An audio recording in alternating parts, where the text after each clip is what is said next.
Esto es Subterfuge Radio. Bienvenidos y bienvenidas a una nueva entrega de esta simpatía por la industria musical, emitiendo desde el estudio Alfonso Santisteban de la calle Almirante en Subterfuge Radio, su plataforma de podcasting de referencia. Si algo revolucionó la música y el negocio de la música fue la radio. La interrelación entre sus ondas y las melodías de las canciones provocaron la gran máquina de la prescripción que durante años se encargó de guiar cuasi espiritualmente a generación tras generación. Magia pura. Para acercarnos de nuevo a ella, hoy contamos con el testimonio de alguien que sigue en activo y en plena forma, que además de transmitir pasión por el medio en el que trabaja, rezuma amor a la música y a los músicos. Música y radio, tremendo combo. Recibimos hoy en Simpatía por la Industria Musical a la figura, el testimonio y la palabra de Ángel Carmona. Voy a decirme ya. Chilla, por favor. O sea, aparte de entrar aquí, ya has dicho Alfonso, ya tengo como que dar como reverencias a tanta gente. Está ahí debajo de Luis Aragonés, ¿no? Un hombre que nos llevó a tantos triunfos y mira que yo no soy atlético. Lo sé. O sea, de repente don Alfonso Santisteban, ¿sabes? O sea, veo aquí como... Sí. Y claro, ya desde ya agradezco que te hayas tomado el tiempo para me decías, mándame un currículum. Y es como, ¿pero qué currículum, Carlos? O sea, gracias bueno, en este caso por hacerme también físico un lugar que yo había visto en ese caso de manera solo virtual. Sí. Y nada, o sea, tocar con las manos y que los micrófonos suenen y que las personas seamos personas y que nos demos un abrazo, que muchas veces no nos vemos ahí como todo rápido, se agradece. Vamos a tener un rato, me gusta.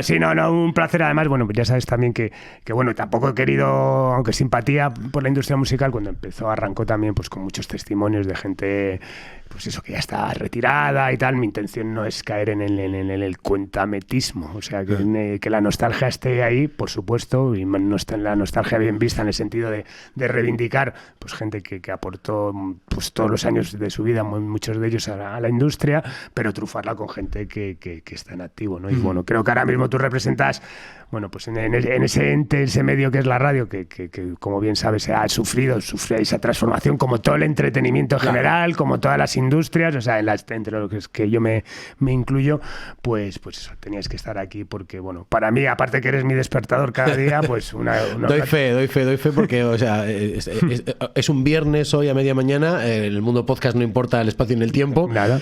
Y a las 5:38 de la mañana a mí Carlos me ha respondido un mensaje, así que era como, está vivo. Sí.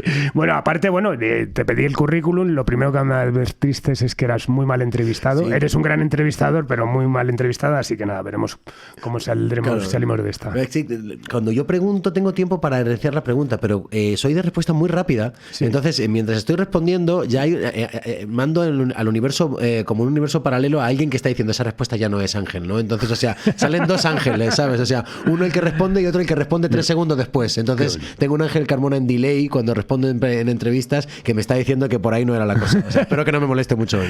Nada, un auténtico placer. Bueno, aparte de por todos los años que nos conocemos, bueno, pues ya sabes que al fin y al cabo esto es una compañía discográfica, por lo cual muchas veces sale esa colación de esto lo tiene que poner Carmona y tal, eso, o sea, que eres alguien muy presente en estas paredes que hoy te acogen, así que nada, un auténtico placer.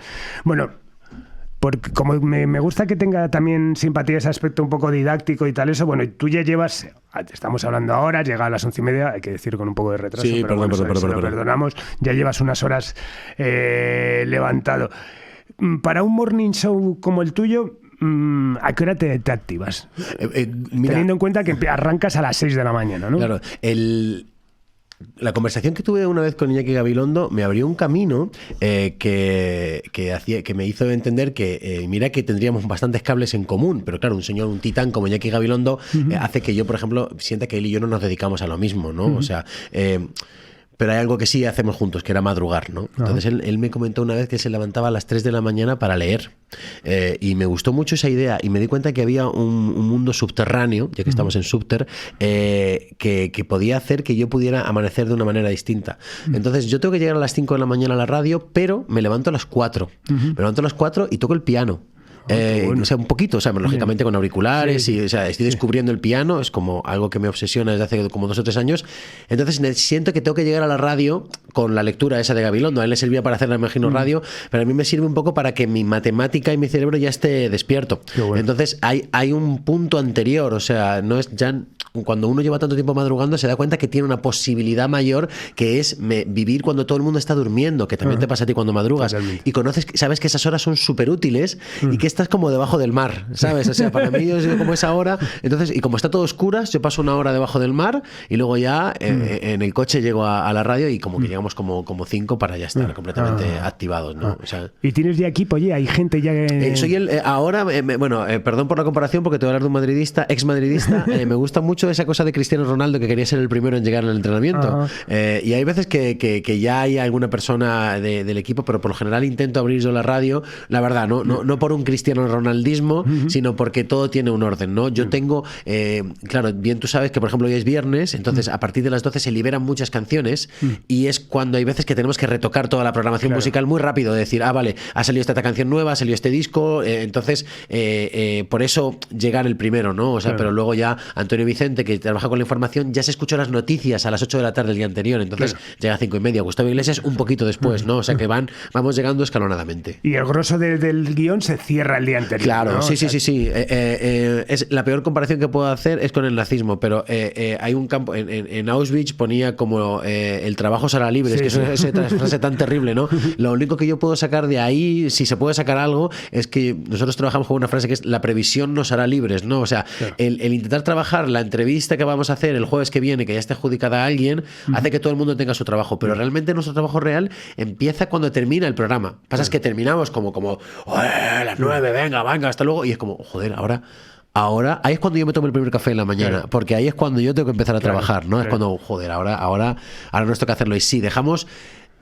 a modo de metáfora culinaria, dejamos todo troceado para cocinar ya en la mañana, ¿sabes? Para que ya esté todo más o menos con materia prima hecho para el día siguiente. ¿Y qué equipo dispones para hacer Hoy Empieza Todo? ¿Cuánta gente sois? No somos tantos. Hay un irreductible que es Gustavo Iglesias, que es el que debería estar aquí haciendo esta entrevista y que si no, ojalá esté también en tus conversaciones, que lleva más tiempo que yo en Hoy Empieza Todo, o sea, él estuvo en la primera temporada.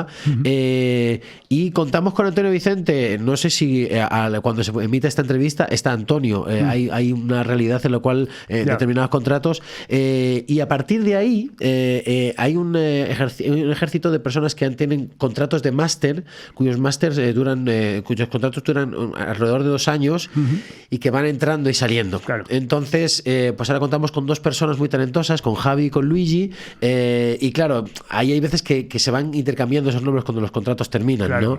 Y ojalá hay veces que se puedan quedar, en fin, o sea que la escala es relativamente corta, más lógicamente una persona de producción que nos ayuda a cerrar coches, pero realmente somos Gustavo, Anto y 1 o 2 personas ahí para sacar las 3 horas, o sea que tiene... Ya.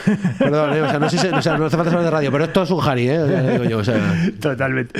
Bueno, naces por circunstancias, naces en Jerez de la Frontera, ¿no? Como Manuel Alejandro, entre otros como Lola Flores, madre mía, o sea... Entre otros muchos grandes, pero es en Alcalá de Henares, ¿no? Donde te crías y de donde te sientes, ¿no? Sí, yo siempre cuento Alcalá de Henares como el lugar de donde, más que de donde soy, de donde tengo que ser, porque Carlos, yo pienso que uno es de donde ha hecho muchas cosas por primera vez, de donde ha vomitado por primera vez, de donde ha hecho el amor por primera vez, de donde ha tenido su primera banda, de donde han pasado esas cosas por primera vez, es de donde eres, ¿no? Jerez de la Frontera, mis padres son maestros de escuela y allí es donde yo nací y lo llevo como muy a gala porque siento que soy como de Nueva Orleans o de Río de Janeiro, ¿sabes? Bueno, o sea, soy de una cuna, soy de un lugar que es de un nacimiento de agua, que es de nacimiento de música, ¿no? Entonces, para mí eso es emocionante, pero luego, claro, cuando se lo digo a los flamencos, encima de apellido Carmona, claro, pues me hago trampas por todas partes, ¿sabes? O sea, entonces José Marcé me dice, ¿de qué barrio eres? Como mierda, yo no soy de Jerez, ¿sabes? El Carmona, claro, para tener talento no hay que ser Carmona, hay que ser habichuela, y ahí es donde está la cosa. Entonces, Alcalá es mi cuna hasta que mis padres ya trabajaron allí y es donde viven, o sea, donde voy a comer el sábado que viene, pero ya cuando empiezo a coquetear con la universidad y la radio, ya es cuando ya empiezo a venirme para Madrid, pero vamos, Alcalá es ese sitio. Sí, que es además donde empiezas, ¿no? De tus primeros recuerdos con la música y es donde empiezas a tocar con grupos, ¿no? Claro, o sea, mi realidad como todos, mi motor, por si alguien lo necesita conocer, o mi aspiración es que en mi tumba pusiera aquella cosa que definía Juan de Pablos muy bien, que decía, yo qué sé, Alain Toussaint, y decía Juan de Pablos, un hombre de música, ¿no? Entonces, como, yo quiero eso, ¿sabes? O sea, que no hace falta que pongáis mucho más, ¿sabes? O sea, si puede decir que era buena gente, pues vale, pero guay, o sea, de igual no lo soy, ¿sabes? O sea, que sí me gustaría gustaría ser un hombre de música, ¿no?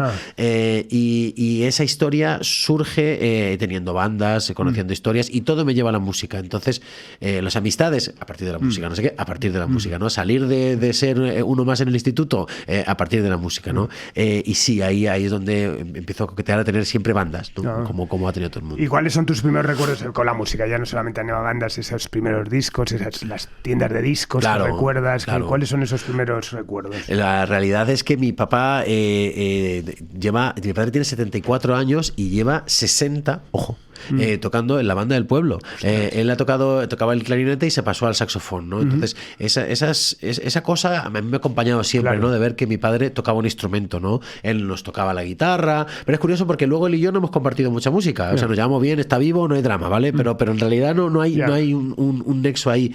Sí hay la realidad de que se abre que uno puede tocar un instrumento, ¿no? Entonces, en las vías de oyente, yo tenía un hermano mayor, y lo sigo teniendo, tampoco sin dramas, que escuchaba a Loquillo, y entonces a partir de ahí como que yo empiezo a tener un primer contacto de decir, yo quiero escuchar esto más, ¿no? Eso es como oyente, y como músico siempre estaré agradecido a mis padres que entendieron que yo saliera 2-3 veces del conservatorio, porque no salía la cosa, hasta que vino un profesor a casa, que eso fue muy loco, claro, porque yo tenía 14 años y él se dio cuenta que con la partitura que yo no iba, sacó la partitura y trajo un disco de Vinicius de Moraes. Para un niño de 14 años eso me voló la cabeza, y a partir de entonces fue como, no, yo quiero esos acordes, ¿sabes? O sea, fue como, y ahí empecé con la guitarra, ¿no? O sea, que esas son las dos vías, ¿no? Como oyente, esa cosa de empezar a escuchar la música de mi hermano, y como intérprete, eso, ¿no? O sea, los discos de Brasil que me acompañan hasta esta misma mañana, ¿no? O sea,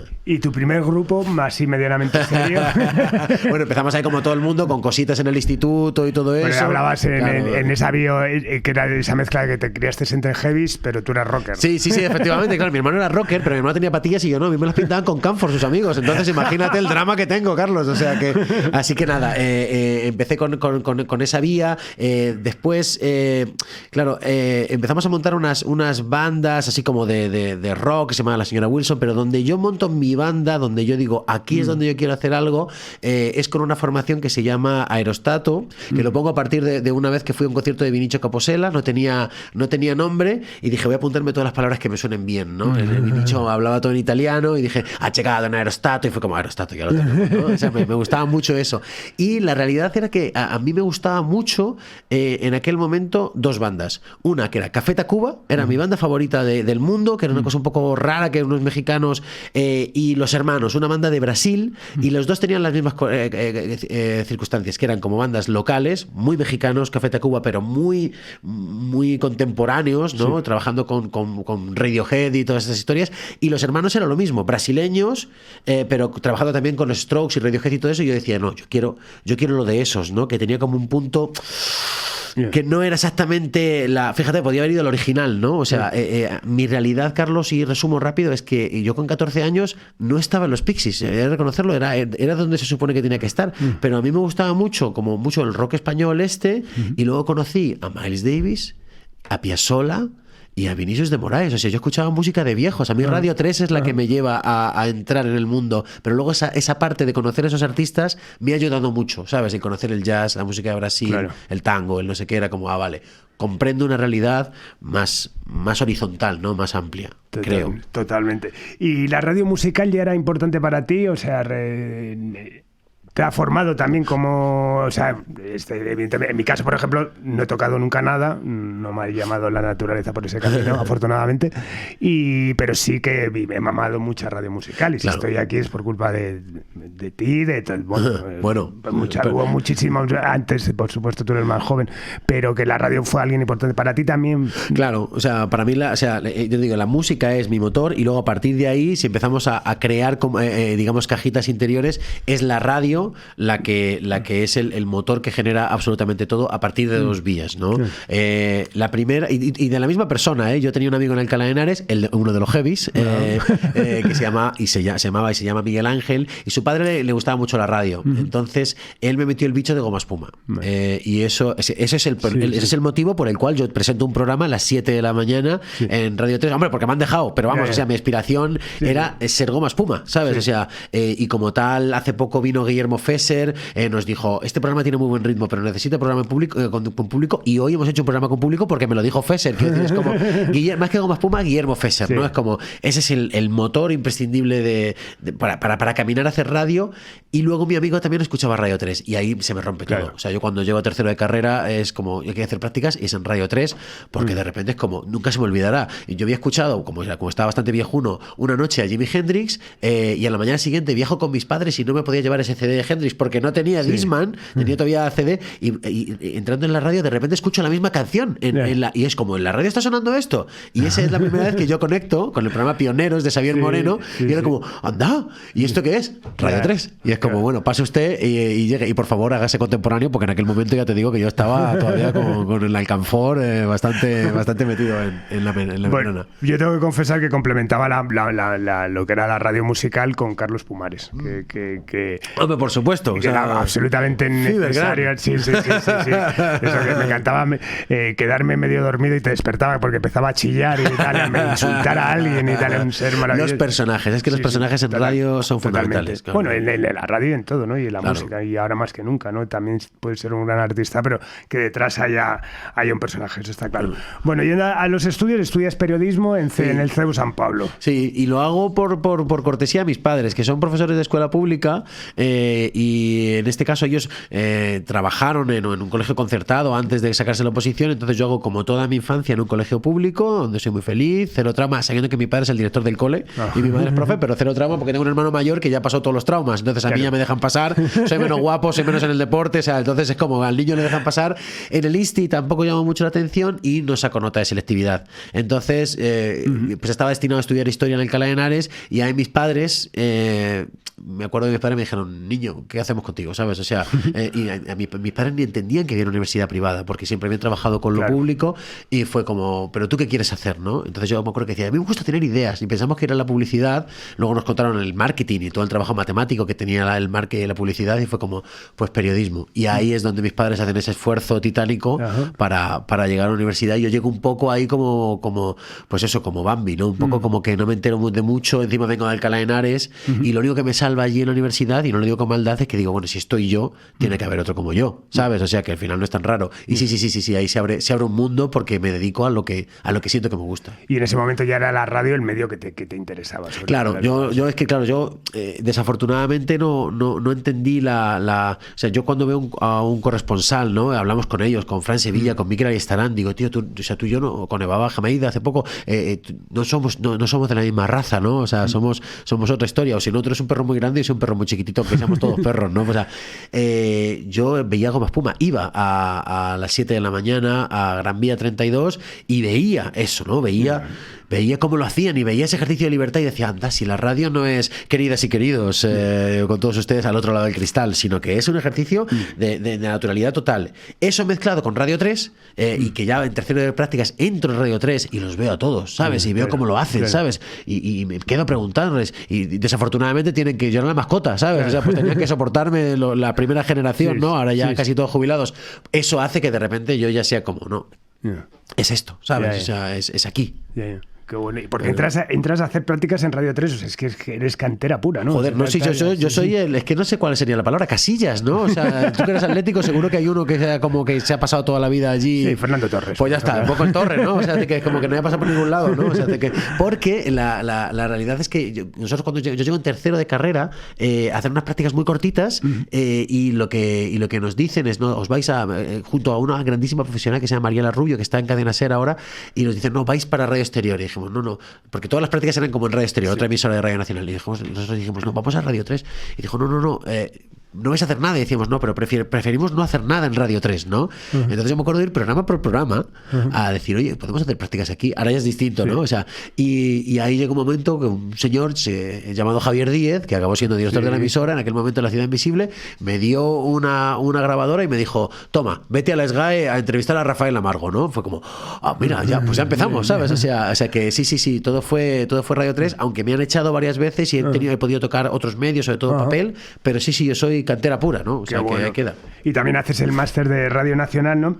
Que sigue siendo, ¿no? El gran máster de comunicación, ¿no? Como dices. Te sirve, es un máster Te lo digo como que Sí, intento sí, tener sí. también ese aspecto didáctico.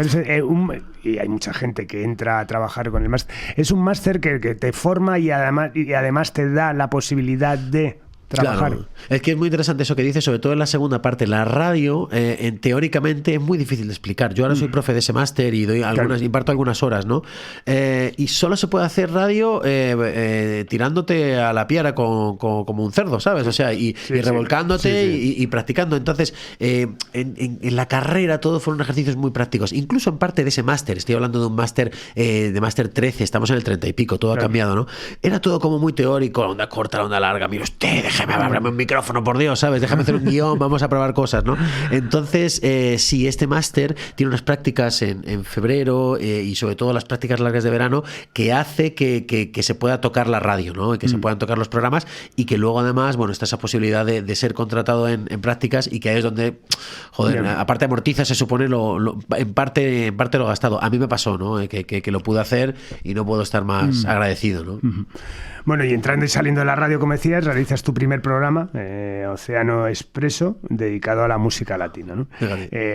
Pre-internet, pre-todo, me comentabas, ¿no? que la info que mandabas, que le dabas dinero a tus amigos para que te trajesen discos, ¿no? Se viajaban a... Claro, o sea, tú imagínate, yo te digo que precisamente vi a Brasil, yo empecé a tener como curiosidad, o sea, por ese continente, ¿no? Por América Latina, ¿no? Y era como, no sé por qué había algo que me llamaba mucho la atención, Charly García, ¿no? Y era como, pero tú imagínate intentar escuchar los discos de Charly sin internet, o sea, es que era como, pero ahí algo pasaba, entonces yo llamaba mucho a Rubén Escaramuchino de Zona de Obras, bendita paciencia la suya, que yo leía, me tenía una hora al teléfono al pobre Rubén, gracias Rubén, toda la vida, ¿sabes? O sea, imagínate y curioseaba, yo tenía una novia española de familia argentina, entonces decía, escribía, ahí ya con unos años después, les escribía a latinargentina.com, donde estaban todas las bandas, y le decía, oye, mira, si queréis dejar vuestro disco ahí, me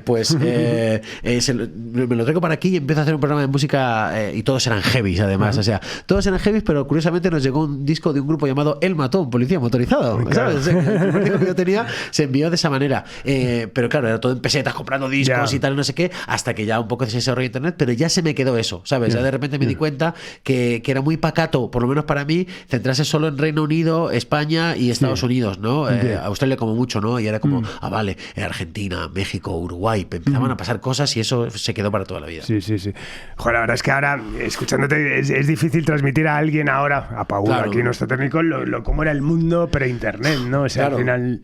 Sí, te la jugabas por una portada o le decías, cómprame este disco, y era como, pero esto es que... Y luego era como unos chilenos funkies y era como, ¿qué hago yo con esto? ¿Sabes? O sea, ¿sabes? Si pongo una canción en la radio, ¿y qué hago con el resto del CD? ¿Sabes? O sea, eso valía una pasta, ¿sabes? O sea, pero bueno, ahí, claro, o sea, era como un poco el pum pum del corazón que decía, es por aquí, ¿no? Claro. Bueno, y también colaboras, hablas de medios escritos, ¿no? Como FM, Zona de Obras, Batonga, Rolling Stone. ¿Te sentías cómodo también en la prensa escrita? ¿Te sientes cómodo? ¿Te gusta? Soy muy mal escritor, Carlos, entonces tengo un poco de síndrome del impostor ahí. Cada vez que me piden un texto me di cuenta de que al no ser un buen lector, no tengo el verbo enriquecido. Yo soy un Julio Salinas de la vida en el que voy sacando las cosas un poco a trompicones y lo sacamos, la gente me entiende por contexto. Ahora mismo parece que todavía no me he tropezado, pero vamos, vivo así, ¿no? O sea, concretamente un poco ahí como sacándola como puedo. Entonces, claro, en el texto escrito se nota mucho, se nota mucho. Recuerdo que Carlos Marcos, muy buen periodista de papel, me decía, tío, no hay sintonía, no hay sincronía entre tus párrafos y tal, ¿no? Entonces, pero fui trabajando de una manera muy curiosa, escribí a Rubén Escaramuchino, me dejó, no, primero Juan Puchadas de FM me dejó introducir una entrevista a Manu Dibango, de ahí fui a Batonga, de Batonga fui a FM, a Rolling Stone, y bueno, cuando llegué a Rolling Stone ya tenía como 5 o 6 medios, entonces ya dijeron, bueno, puedes hacer, ¿no? Y ahí sí, donde sí me sentí cómodo fue desarrollando un reportaje que tardó 6 meses en salir y que ya me hizo trabajar dentro de la redacción, que eran las 250 mejores canciones del pop español. Fantástico. Claro, ese trabajo fue muy largo, estaba Juan Antonio Carbajo, estaba Carlos Marcos, estaba ahí el afable Lino Portela, Pepo Márquez, en fin, o sea, Manu Piñón, y con ese trabajo sí comprendí como en una redacción de papel y ahí conseguí muchísimos contactos, claro, o sea, porque la encuesta era titánica, o sea, entrevistamos como a cerca de 250 músicos, ¿sabes? O sea, era una locura. Y claro, ahí empecé a apuntar teléfonos y se hizo como un lugar muy, muy generoso. No me acordaba de ese especial y cuando me mandaste el otro día esos datos que te pedí, los recuperé y la verdad es que es un trabajo enciclopédico absolutamente bestial. Por detrás lo que hay ahí, o sea, hablamos con mucha gente. Sí. 6 meses me dices. Claro, sí, porque además, o sea, piensa que yo ahí tuve la oportunidad. Mira, el otro día hablaba con Jorge, anteayer, Jorge Dresler, y le hablaba de haber hablado con Antonio. Claro, un señor que se deja, pero para eso hay que darle amor también, ¿no? O sea, si viene alguien, hay que preparárselo, ¿no? Y luego hablamos aparte de una historia que me contaba Antonio Vega, y él como, claro, yo entrevisté a Antonio Vega por eso, ¿sabes? Claro. O sea, Antonio se dejó porque era la chica ayer creo que era la segunda o la tercera canción. Entonces, claro, todo lo que me enriquecía a mí de poder tener eso, ¿no? La oportunidad de hablar con un Antonio Vega, con todos estos, para mí siempre ha sido una muestra de respeto, de intentar entender a quién tengo delante, ¿no? O sea, es una cuestión muy humana en ese sentido. Totalmente. Imagínate. O sea, qué pasada. Bueno, pero la radio es lo que tiraba y bueno, de ahí pues es Radio Nacional, Radio Exterior y bueno, suplencias en verano, ¿no? Empiezas un poco a hacer un poco Claro. Todo eso que viene es así, Carlos, o sea, tú estabas trabajando pues eso de Munitis, ¿no? O sea, 10 minutos, y ahí hay un momento en el que Toni Garrido entra en la radio, es aire fresco puro, ¿eh? O sea, lo que pasó ahí fue fabuloso. Justo coincide con cuando yo estoy estudiando la oposición para Radio Nacional y Toni nos abre la cabeza, ¿no? O sea, igual que Fesser fue muy importante, Toni nos ubica, sí se hace un programa, o sea, Toni abría los programas en el Bética 14 y yo todavía los abro en el Bética 14, ¿sabes? O sea, es como una cosa de respeto total en el cual Toni nos hizo entender que si la gente estaba allí teníamos que ir allí, en fin, o sea, él sabía funcionar muy muy bien. Entonces tengo la fortuna de que me deja sustituirle en verano y en invierno y cuando se marcha, entonces ahí ya voy como intentando entender cómo se lleva un programa, ¿no? Entonces soy muy afortunado porque me dejan llevar programas de tarde en Radio Nacional en un momento en el que yo hago lo que quiero, ¿sabes? O sea, y que vienen grupos que son los que también poníamos en Radio 3, que decir que no era una radio de señoros, ¿sabes? Sino que estábamos muy cómodos. Sí, estamos hablando de asuntos propios que, bueno, fue durante mucho tiempo tuvo una audiencia bestial, ¿no? Sí. Fue un programa importante. Y que para mí es un programa trascendente en cuanto a lo que decía Fesser, ¿no? O sea, perdón, pero eso son lenguajes radiofónicos al ritmo. ¿Sabes? O sea, el ritmo es fundamental. Totalmente. ¿Sabes? O sea, y Toni tenía muy buen ritmo, ¿no? O sea, era como, había 4 entrevistas por hora, sabía separarlos, sabía decirle hola, adiós, ¿sabes? O sea, aprendimos los mecanismos de la radio, hay que empezar bien, hay que acabar bien, introducción, nudo, desenlace, lo que yo enseño en el máster, ¿no? O sea, coincido ahí con Pablo González Batista, con muy buenos profesionales que es como, joder, o sea, hay que hacerlo, ¿sabes? O sea, este lo hace, yo también lo hago, ¿no? O sea, aprendimos y nos batimos el cobre con mucho gusto. Qué bueno. Mucha dedicación. Bueno, y de ahí ya las mañanas de Radio 3, ¿no? ¿Quién te lo propone? ¿Cómo surge? Llega por una triple vía. En ese momento está Lara López y Diego Manrique. Y está, yo creo que también está por ahí Benigno Moreno. Me quiere sonar ahí de por algún lado, pero me citan en la calle Pez, Lara López y Diego Manrique y me comentan que es el momento, ¿no? de pegar un salto. Yo creo que, insisto, Benigno Moreno también está en esa realidad. Y entonces, claro, yo les digo que no, que yo estoy bien con Toni, ¿no? Claro. Y afortunadamente me obligan, ¿sabes? Cuando me obligan no me ponen la pistola en la cabeza, pero dicen, no, que es que tu sitio es hacer las mañanas de Radio 3. Y yo estaba como en el ejército de Toni y yo decía que no, que yo prefería ser segundo de Toni que primero de esto, ¿no? Pero no por dejar Radio 1, ¿sabes? Si Radio 3 es el sitio donde me han salido los dientes, ¿sabes? Sí. Y ahí, bueno, hay un momento en el que es como, bueno, vamos para allá, ¿sabes? O sea, y era como, yo pedí que se pudiera venir Pablo conmigo, que me sentía ahí muy más seguro, porque la inseguridad que yo tenía era cómo instalar lo que habíamos aprendido de programas en una Radio 3 que yo sentía que a veces tenía como una realidad muy musical y nosotros, claro, yo iba a poner informativos todos los días. Claro. ¿Qué es lo que ha pasado, sabes? Y que siga pasando, ¿no? Y vamos a hacer unas noticias y algunas cosas iban a ser más cortas y entonces sentía un poco como el miedo, ¿no? De saber cómo se incorporaba. De hecho, cuando se incorporó en el primer día, que todavía había post, había post, amigo, o sea, que había, de los 200 mensajes que solía haber como 3-4 por día, de los 200 mensajes que el día, los los 200 fueron negativos. O sea, que como la primera fue como, bienvenido, ¿sabes? Como, all right, gracias. Y ya entras directamente en la mañana, los madrugones estos. Sí. ¿Te desgasta especialmente que el horario sea así de complicado? ¿Te motiva más? A ver, por ejemplo, yo como oyente, a mí siempre me han gustado mucho los programas de muy de mañana o muy de noche, de madrugada. Claro. O sea, durante el día la tengo siempre, casi siempre la radio de fondo, pero me cuesta. Desgasta, joder, yo pienso, digo, todos los días levantas a las 4 y tal, no sé qué, ahora que empiezas has sido papá y esas cosas, que empiezas a tener que compaginar con otras cosas. ¿Desgasta especialmente o te sientes realmente cómodo, lo disfrutas haciendo la radio? Yo es que tengo el mejor y que llegue el Patillas y te chille, esas cosas al oído. Yo es que tengo el mejor trabajo del mundo hasta que me confirme lo contrario, ¿no? Y por eso para mí es un motor muy potente. Yo me he dado cuenta también de determinadas realidades, que es esa cosa que dicen que a veces uno es alondra o es búho, ¿no? Yo soy alondra, o sea que noto que aunque me cuesta despertarme como todo el mundo, la mañana, y sobre todo esa cosa que te he dicho, nuestro secreto de estar debajo del mar a las 4 de la mañana, es un lugar muy aprovechable, sobre todo cuando no tienes tiempo. Entonces, eso en cuanto a mi personalidad. Por otro lado, me considero muy afortunado porque es una radio muy útil. Creo que la radio de la tarde es una radio que puede ser más analítica, más reflexiva, pero la de las 7 de la mañana es la de, vamos, venga, que lo tenemos, ¿no? Y a mí eso me sale solo, o sea, yo nací estimulando, ¿sabes? Yo me refiero que yo ya tengo ese motor de tener una energía, de haberme caído en la marmita, que es una cosa que tienes que analizar en algún momento, porque cuando yo he estado con gente, yo de repente hablo con músicos y me dicen, oye, ¿qué? Y yo quiero que me digan, qué bien tocas. Y me dicen, ¿qué energía tienes? Y es como, joder. Y claro, no es como, no, claro, tú tienes energía, no tocas bien, entiéndeme. Entonces, esa energía tú tienes que posicionarla. No puedes vivir de la energía, por eso voy a terapia, para no vivir solo de eso. Pero no, claro, o sea, yo no me quiero cansar porque terminamos los programas y es como, hostia, el lunes otra vez, ¿sabes? Venga, pues allá que vamos, ¿no? Hay muchos motores que me conducen a estar ahí. Me considero muy afortunado, entre otras cosas, porque ya siento, y perdón por la extensión de la respuesta, que me queda menos tiempo que el que llevo. O sea, si llevo 12, 13 años, no creo que vaya a llevar otros 12, 13 años. Entonces, ya viendo que has pasado el cabo de hornos, es como, joder, disfruta porque a lo mejor el año que viene estás trabando para no sé quién, haciendo una sección. Bueno, pues ahí me tocará, ¿sabes? O sea que... Bueno, un esfuerzo titánico a todos los niveles que, bueno, tuvo su reconocimiento en el 2015 y cuando se te entrega el premio Ondas, ¿no? Que me imagino que sería algo emocionante, ¿no?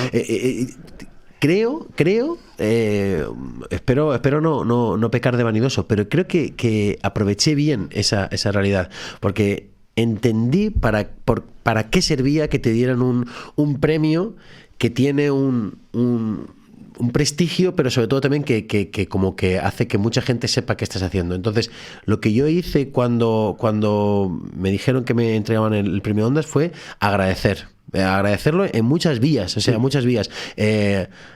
Lógicamente a las personas de mi equipo, lógicamente a las personas de mi emisora. Recuerdo mandar mensajes, tener un mensaje relativamente estándar para mis compañeros de toda Radio Nacional, porque es que no sabes la gente que te escribe para esto, ¿sabes? Claro. Entonces era como, oye, mira, esto es para mis compañeros de equipo, que yo quise incluso partirlo en patas, luego era un rollo, así que, en fin, pero incluso hablé con un tipo para saber si se podía cortar y no sé qué, en fin, al final no ha sido así, está en casa. Vengan cuando quieran. Pero sí escribí a mis compañeros de máster, a mis compañeros de radio. Recuerdo que a mis familiares cercanos les escribí unas cartas manuscritas a modo de agradecimiento, y sobre todo también escribí a las personas que me quieren y que me cuidan, y a mis maestros. O sea, al que me enseñó a tocar la guitarra, que lo cité en el agradecimiento, ¿sabes? O sea, era como, oye, muchas gracias. Al que me, ¿sabes? O sea, a las personas a mi profesor de pintura, que realmente me enseñó muchas más cosas que la pintura, a esos profesores que te enseñaron algo más que lo que te enseñaban, a un profesor de GB en particular, les di un agradecimiento especial, incluso cuando me tocó llevar la hawaiana y que te dan el premio, que no te lo dan, por cierto, que es de plástico, luego te lo envían, o sea, que no hay ningún problema. Pero me sirvió para eso, Carlos, para dar las gracias, y estoy muy satisfecho, ¿no? Porque es, vale, a todas esas personas ya les puedo dar las gracias y siento como que peso menos, ¿sabes? Es como, oye, mira, esta es la oportunidad para decir a mis padres, claro, a deciros gracias, ¿no? Y con permiso una cosa más, a sacar de ahí una frase que fue viva la radio viva, ¿no? Sí. Que es como un motor que para mí ya se me ha quedado para siempre, una frase no tatuada, pero que yo comprendo, ¿no? Que es el doble juego de viva la radio viva, en el cual es como la radio tiene que estar viva y tiene que ser contemporánea. Totalmente. Bueno, en 2018 te unes también como colaboradora a Lo Siguiente, ¿no? Un programa que presenta Raquel Sánchez Silva de la UNA. ¿Te gustaría hacer más tele? ¿La tele es algo que tienes ahí en...? Es una buena pregunta, Carlos, porque no creo que sea la persona con mayor resolución a la hora de hacer televisión, pero es la imagen incluida. Creo que sí puede ser un elemento con el que pudiéramos trabajar. Los que venimos de radio, creo que tenemos como una capacidad de discurso más natural, que en la tele todo es como decía Cary Grant, ¿no? Decía, ¿cuál es tu trabajo? Y él decía, no tropezarme con los cables, ¿no? Porque, o sea, que es como, y a mí me pasa un poco lo mismo, ¿no? Es como, esta es tu marca, después no te pones aquí, cuidado, no te muevas, y es como, ¿sabes? No sé hacerlo, ¿sabes? O sea que, entonces, agradezco mucho cuando me llaman, siento que estoy muy bien en el lugar en el que estoy muy agradecido, y no puedo evitar seguir estando donde, como decía Tony, ¿no? Lo que me dijo Tony, donde va la gente es como ve, ¿no? Entonces me encantaría probar, y me encantaría probar algunas de estas cosas que hacen de la 2, ¿no? De un país para no sé qué o de un país para no sé cuántos. Ahí sí creo que en el futuro me encantaría olisquear cómo hacer cosas a fuego lento, ¿no? Porque la radio se consume muy rápido. El hoy empieza todo es como, joder, hoy hicimos un montón de cosas, vino José Carmona, vino Jorge Pardo, hemos montado la de Dios, han traído desayunos, han traído un montón de historias, y es como, esto ya se acabó, ¿sabes? Ya el lunes a ver quién viene. Esa es la movida, ¿sabes? Como, joder, no digas esta cosa, Ángel. Bueno, tu pasión por la música, por la radio y por Brasil, ¿no? Sí. Esa fundación que encomiable que es Leociño. ¿Cómo surge el flechazo con el País Carioca y cómo surge la fundación, ¿no? Empieza como una escuela de música en una favela, además, sí, ¿no? Sí. Es todo. Bueno, primero es el país lleva, y luego claro, ya las circunstancias, ¿no? Pues fíjate, mi profe, por eso te digo que al final, ¿cómo no le voy a dar las gracias a mi profesor de guitarra si él es el tío que, o sea, ¿en qué momento se le ocurriría, Jesús López Ojeda, traer el disco de La Fusa de Vinicius de Moraes? Un disco al que le tenía tanto respeto que me lo he acabado pillando en vinilo este año porque había una edición 50 aniversario, pero que yo no quería tenerlo porque ya lo tenía mentalmente, no sé si me explico, era como, yo quiero ese vinilo, ya tenía el de Jesús, ¿no? Me gustaría tener el suyo, fíjate, porque era algo que a mí me llamó poderosamente la atención. Creo que es el mundo de la armonía. Sí. Ya ha sido para toda la vida. O sea, ya me he dado cuenta que hay 30 canciones que escucharía toda la vida sin cesar y que para mí tienen un misterio muy atractivo, que es, por ejemplo, yo cuando escucho Aguas de Marzo, que es mi canción favorita del planeta, la versión de Elis Regina y Antonio Carlos Jobim, que hay varias, siento que cuando la escucho por otra vez digo, anda, me han cambiado algo, ¿sabes? Hay algo que no era como antes, ¿no? Es como si la estuvieran, como si Jobim y Elis Regina se confabularan y dijeran, ahora le vamos a cambiar este verso por aquí, le vamos a... ¿Sabes? Pues algo pasa con eso, ¿no? Entonces, en resumen, aunque es difícil de sintetizar, primero hay un motor que es como esa música de Brasil, las armonías, perdón, por el tratamiento armónico, las séptimas y las novenas, hacen que de repente yo entienda una riqueza musical que me llama mucho la atención. A partir de ahí lo persigo a Caetano Veloso, empiezo a comprender el portugués porque escucho mucho, y sin internet me voy comprando los discos encima de un adolescente, ¿sabes? O sea, no puedo compartir con nadie que a mí me gusta Joao Gilberto, ¿sabes? O sea, ¿a quién le dices eso? ¿Sabes? O sea, en un garito de heavy de Alcalá de Henares, ¿sabes? Bueno, pues entonces, o sea, ¿quién? O sea, no hay con quién cambiar cromos, ¿no? Y lo que sucede es que eso hace que yo empiece a conocer también la realidad de Brasil y que empiece a inventármela y luego ya empezar a hacerla posible. Gracias a una amiga, Verónica Puertollano, y precisamente por un curro que le hice a Tony, que él no podía hacer y que me dio un dinero, tengo un dinero en el cual, en un verano en el que no tengo ninguna ni padre ni madre ni perrito que me ladre, puedo irme a un voluntariado a una favela, Río de Janeiro. Y ahí entiendo una realidad, ¿no? Es como vamos allí dentro, en Parada de Lucas, donde ves pues el mundo de lo que ellos llaman los bandidos, los narcotraficantes, y cómo se vive bajo esas reglas, pero también veo muchas otras cosas, ¿no? Entonces yo, como no sé hacer nada de lo que íbamos a hacer allí en el microproyecto, me llevo 2 guitarras, una de ellas, por cierto, que me pasó Raquel Collar de Gibson, que es una cosa que le agradeceré siempre, y empiezo como a dar unas clases con los chavales que hay por allí, y entonces junto a otra persona que estaba allí en el voluntariado, los únicos que no se ligaron en el voluntariado, porque todo lo que pasó allí fue un chocho enorme, y que ahora, por cierto, es la madrina de una de mis hijas, pues pensamos que es como, anda, pues le podemos dar una continuidad.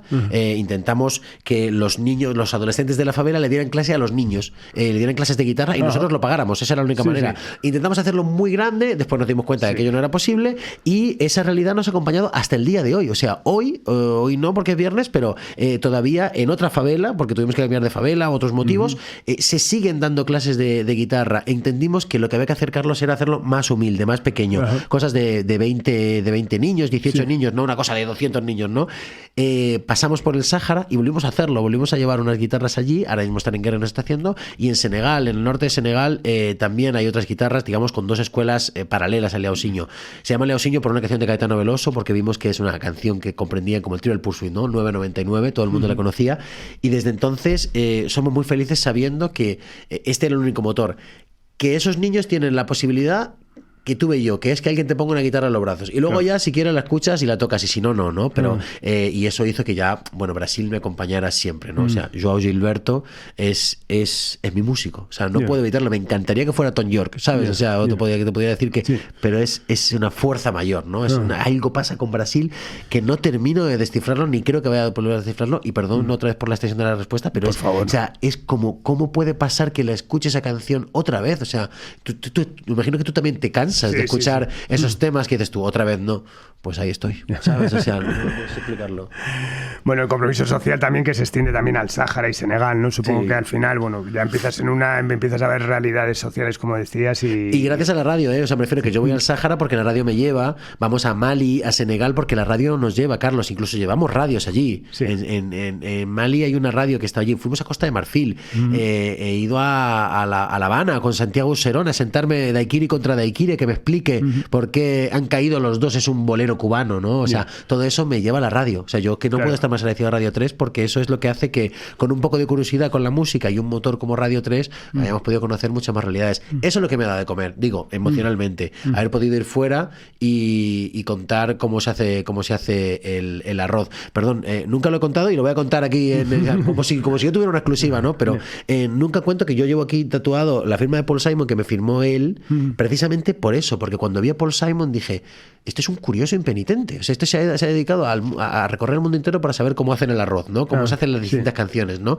Si yo pudiera, haría eso, ¿no? O sea, trabajaría de esa manera, ¿no? Con la curiosidad de saber cómo lo hacen otros, pero el componente lo sabes, que es el arroz, ¿no? Claro. O sea, pero se hacen en todas las partes del mundo.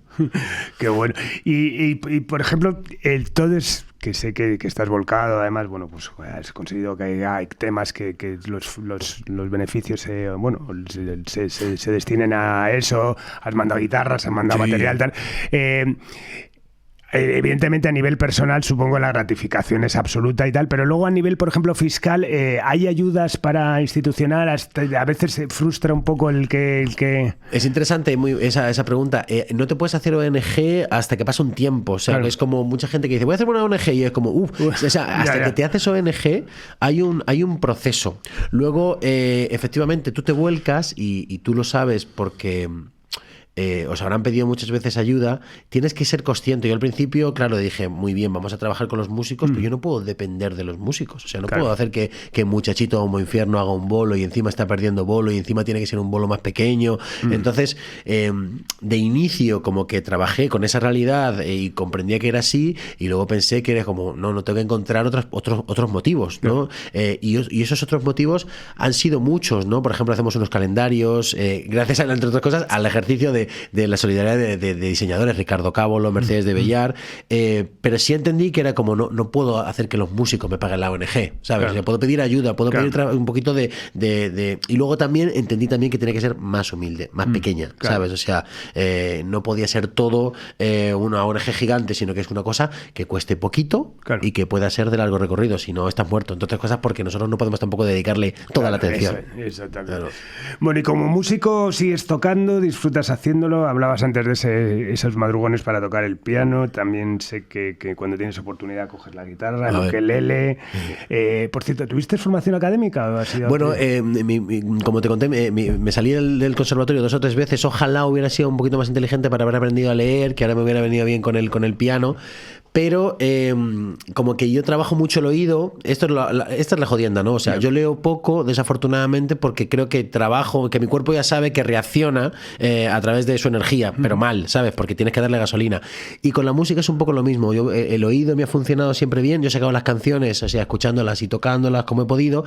Y lo que ha sucedido es que tardíamente, gracias a ese oído, yo empiezo a trabajar de una manera en la que ya empiezo a comprender la armonía, y ahora estoy loquísimo con eso, Carlos. O sea, bueno, la armonía es la matemática de la música, ¿no? Sí, o sea, que es como, vale, va al cuarto grado menor, ahora resuelve, ¿sabes? Aún así estoy un poco locker ahora mismo, porque claro, yo lo que escucho las canciones y ya digo cuarta menor. Entonces, claro, estoy incluso a veces estoy en la entrevista y lo digo, y entonces me mira el músico como de repente es como, el día Alice me decía, le dije yo cuarta menor, y Alice decía, sí, Amaya está loca con la cuarta menor y no sé qué.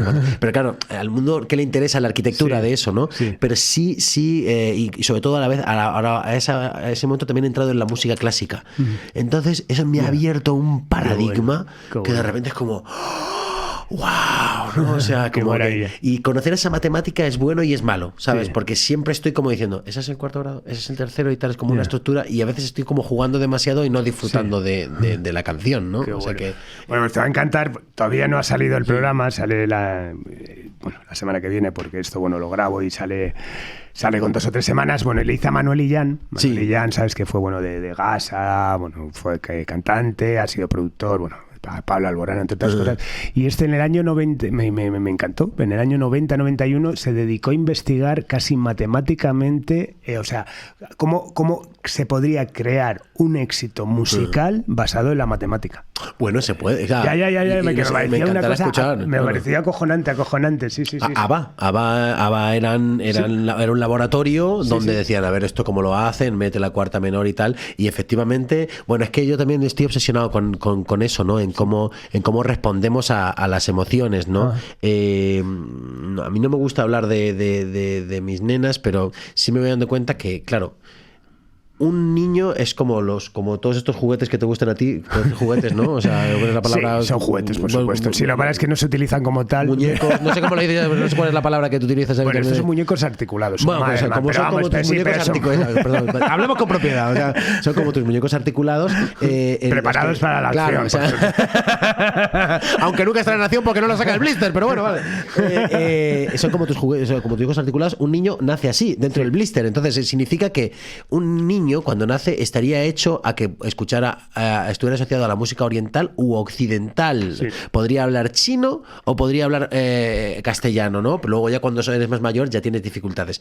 ¿Qué pasa? Que yo me he dado cuenta que yo le canto a mi nena la vaca lechera y estoy haciendo, armónicamente, tónica dominante. Tengo una vaca lechera, chimpón, chimpón. Entonces, ¿por qué al final nos emocionamos? Porque nos han educado todo el rato en chimpón, me refiero a los cánones de las canciones infantiles occidentales del principio, ya son todo el rato eso, Carlos. Entonces, por eso la matemática es tan importante. Si yo a mi nena le hubiera puesto música hindú desde que nace, el chimpón le hubiera dado igual, ¿sabes? O sea que, pero claro, estamos aquí. Totalmente. Bueno, y a nivel tocar con grupos, creo lo último que tuviste, ¿no? Fue ese proyecto para hacer versiones de Neil Young. Franela.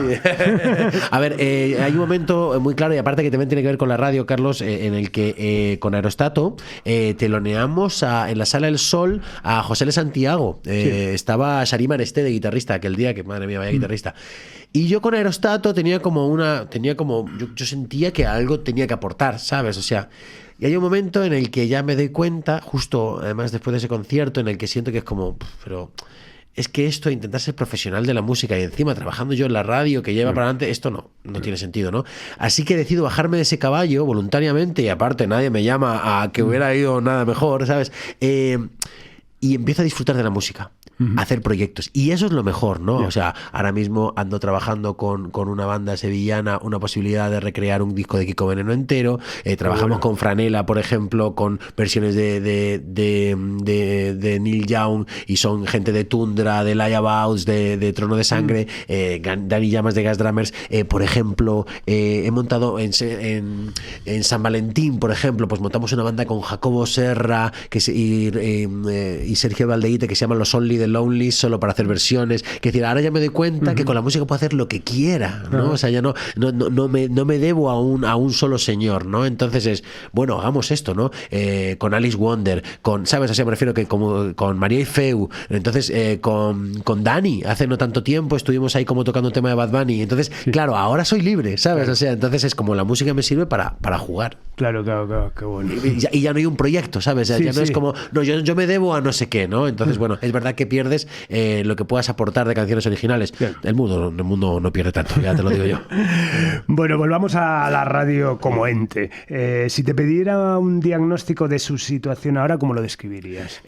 Yo la radio la extiendo como el ejercicio de la palabra. O sea que, con permiso, voy a hacer un cuadro anterior haciendo lo que los americanos llaman como The Big Picture, en el que yo entiendo que un streamer, que un youtuber, si todavía se dice esa palabra, que seguro que sí, o que una persona que hace radio, trabajan con la palabra. O sea, que al final están como muy interrelacionadas, ¿no? O sea, si tú escuchas quién es David Broncano hoy, ¿no? Pues una mezcla de un poco de todas esas cosas, ¿no? Pero el ejercicio inicial es el de la palabra. Por eso el mundo del podcast, fíjate que estamos en uno de ellos y cada vez nacen más, incluso hablan que los grupos van a empezar a montar sus propios podcasts. O sea, esto ya empieza a ser mucho más poderoso. Se extiende como un éxito de la radio.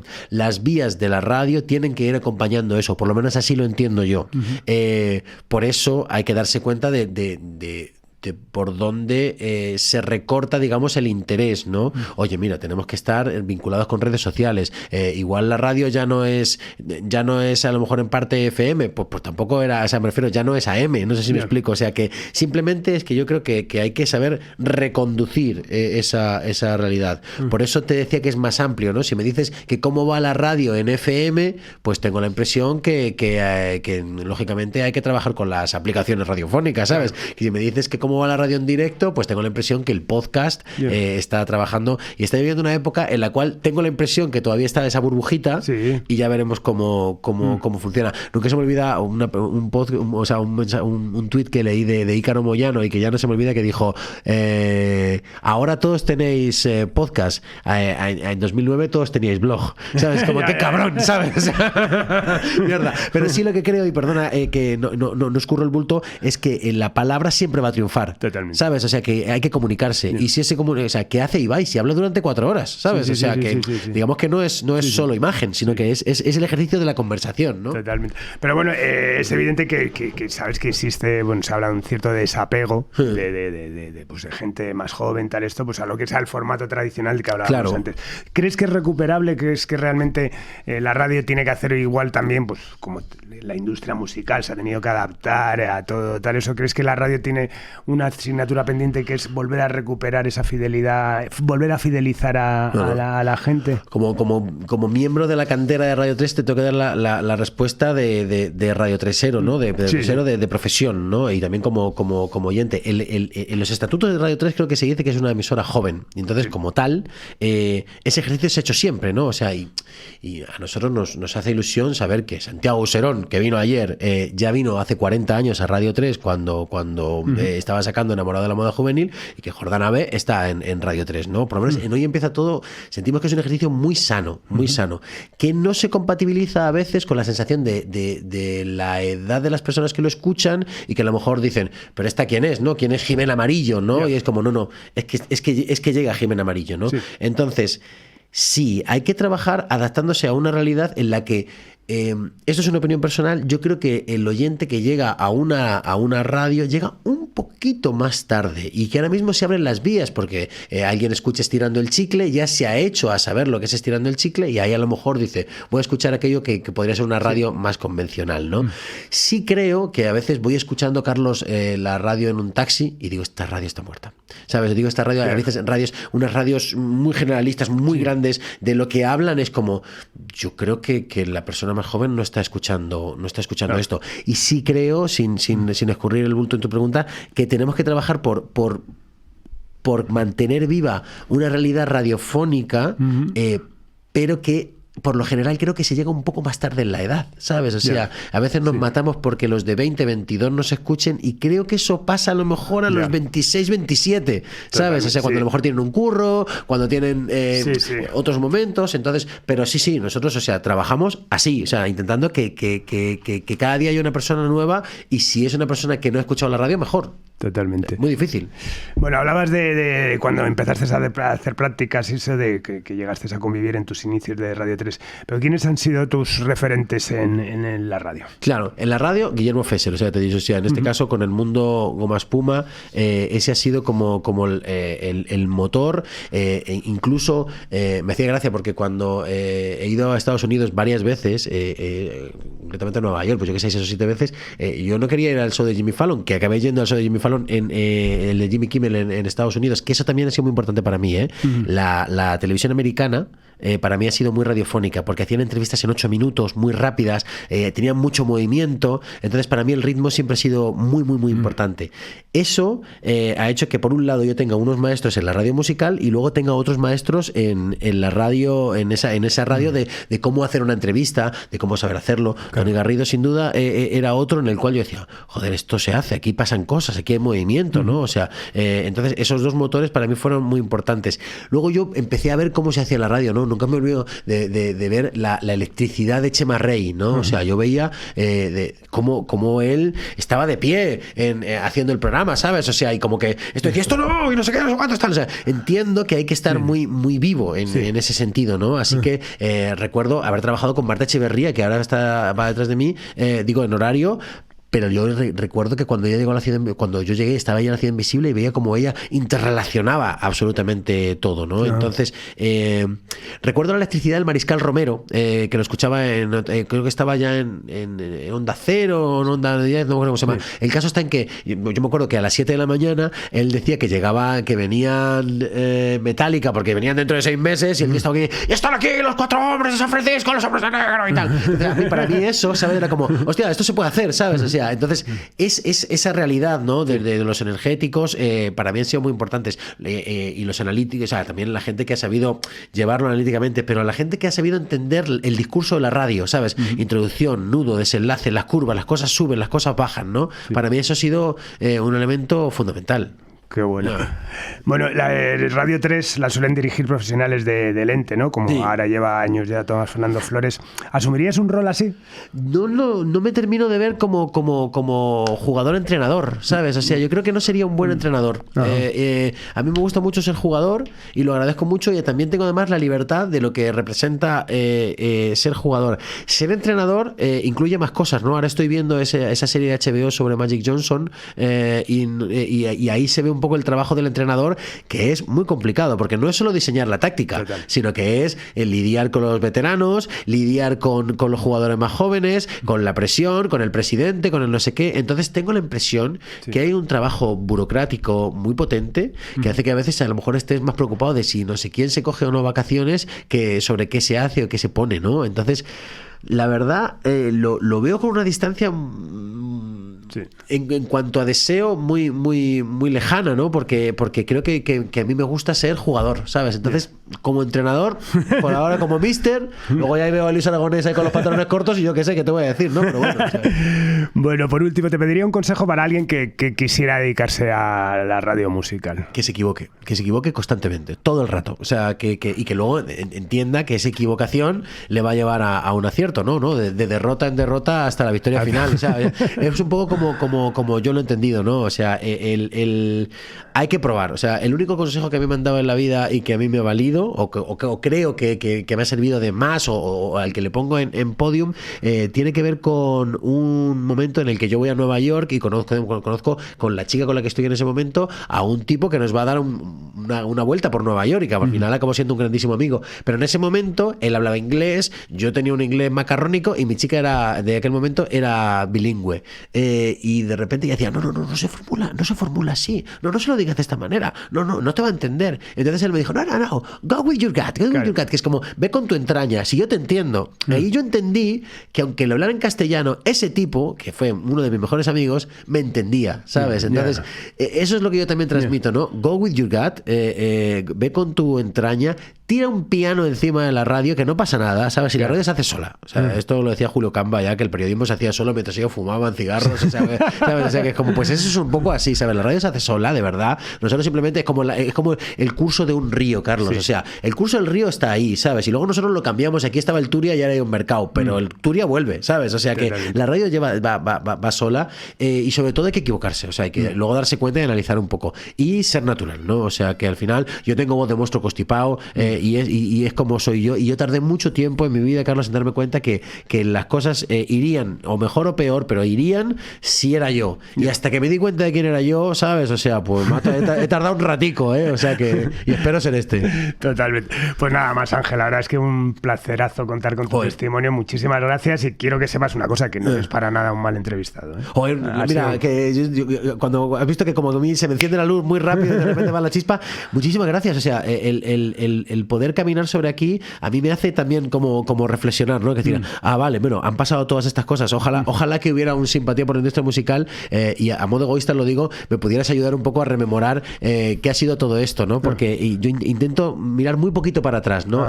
Un amigo me ha hablado de la frase de un filósofo francés, con la que me quedo, que dice que el hombre feliz no tiene pasado. Entonces yo no guardo nada, no tengo las fotos de África, no tengo nada, ¿sabes? Así de repente como, vale, ¿qué ha pasado todo esto? Vale, vamos bien, venga, que siga la fiesta.